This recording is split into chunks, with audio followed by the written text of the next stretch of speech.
how does a man in peak physical condition, a guy who was suddenly collapse and die at just 32 years of age?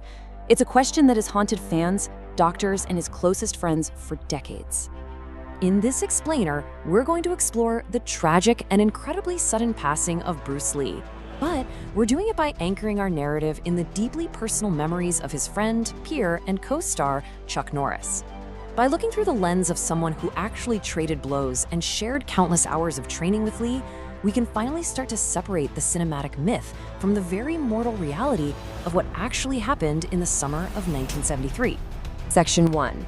Memories of a Legend. Chuck Norris's perspective. So, to truly understand the shock of Lee's death, we really have to look through Chuck Norris's eyes. These two met back in 1968 after Norris won a world championship title. They lived near each other in LA and they trained together constantly, trading kicks and close-range secrets. Norris knew firsthand that on screen, Bruce Lee was basically this invincible superhero. But behind the camera, he saw the mortal reality. Norris knew Lee had suffered a really severe back injury from a weightlifting accident, an injury so bad that doctors actually feared he'd never walk again. This left him heavily reliant on pain medication. Plus, Norris recalled that in the months leading up to his death, Lee had been experiencing some frightening symptoms, getting dizzy and even passing out. The Dragon was fighting intense physical battles, completely hidden from the public eye. Section 2. The Shocking Collapse. The Timeline of July 20, 1973. Let's walk through Lee's final day. And it actually began with these massive ambitions. He was pitching movie roles to former James Bond actor George Lazenby, typing up letters to his attorney about building a global empire with a Warner Brothers deal, the whole shebang. But things deteriorated incredibly fast. After a hot afternoon passionately acting out movie scenes, Lee was at the apartment of his mistress, the actress Betty Ting Pei. Around 7:30 p.m., he complained of a headache and took an Equagesic. That's just a common prescription painkiller that contains aspirin and a muscle relaxant. He went to lie down.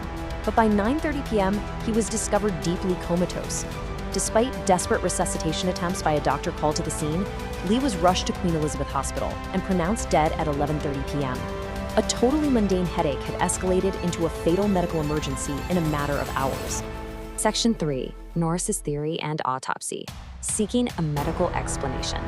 In the immediate wake of the tragedy, while the whole world was basically panicking, Chuck Norris formulated a very grounded theory based on his intimate, first-hand knowledge of Lee's physical struggles.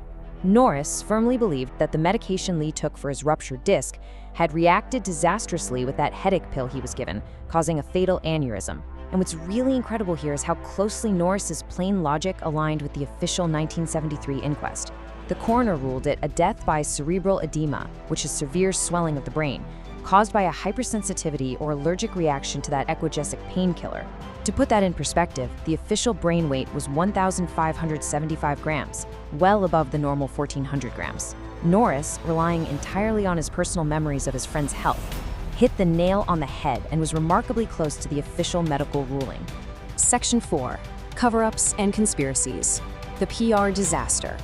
Thought, of course, before the autopsy results could even begin to calm the public, Lee's producer, Raymond Chow, accidentally set the stage for decades of uncontrollable rumors. Finding the most famous man in Hong Kong dead in his mistress's bed was an absolute PR nightmare. Hoping to protect Lee's pristine family man image and, naturally, to protect their massive financial investments in the upcoming film Enter the Dragon, the studio released a completely fabricated statement.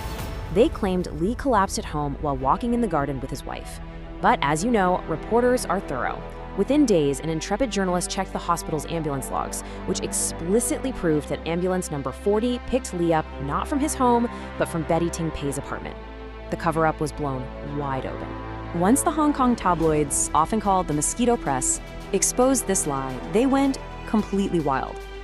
Fans just couldn't accept that their young, vital hero died from a simple pill. So the theories became almost cinematic themselves.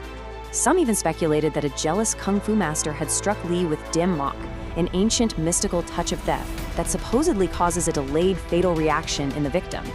The narrative spun completely out of reality. Chow's botched cover-up fueled an absolute explosion of sensationalism.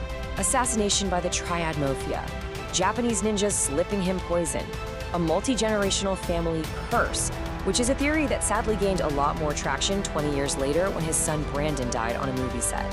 People even blamed bad feng shui because a recent typhoon had blown a reflector off his roof. Others claimed he died from an overdose of a local aphrodisiac called 707. But Chuck Norris, whenever he was asked, he adamantly dismissed all of this as absolute nonsense, constantly urging people to look at the medical facts and remember the mortal man over the myth. Section 5. Modern Medical Mysteries. Science re-examines the evidence. Decades later, science is actually still re-examining the evidence. This is largely because many medical experts today really doubt the original 1973 aspirin allergy ruling. You see, anaphylaxis usually comes with a swollen throat and hives, and Lee didn't exhibit either of those. So modern biographers and doctors have proposed new hypotheses. Biographer Matthew Polly introduced a really compelling theory in 2018: fatal heat stroke.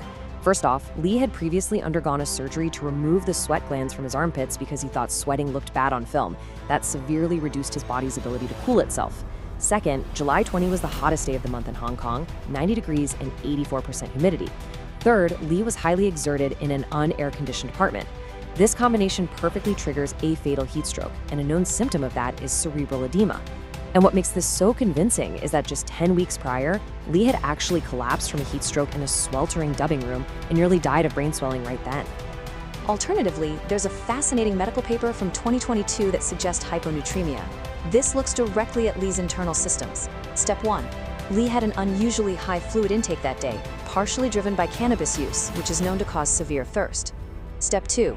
His kidney function was likely highly impaired from a cocktail of prescription painkillers, a history of acute kidney injury, and extremely low body fat. Step 3. His overworked kidneys simply couldn't excrete the excess water he was drinking. Step 4. This water retention led to hyponatremia, basically water intoxication, causing his brain to swell fatally. There's a dark irony here, considering Lee's most famous philosophical quote was, "Be water, my friend." Section 6. Conclusion. The enduring enigma. In the end, Chuck Norris chose to remember the man over the myth. He held on to the memory of a brilliant, powerful, yet entirely mortal friend, refusing to get lost in the cinematic noise or tabloid conspiracies. So I'll leave you with this question. Was it a single pill, a compromised cooling system in the intense Hong Kong heat, a tragic irony of drinking too much water, or is simply the overwhelming physical burden of a man trying to build an international empire at the expense of his own body?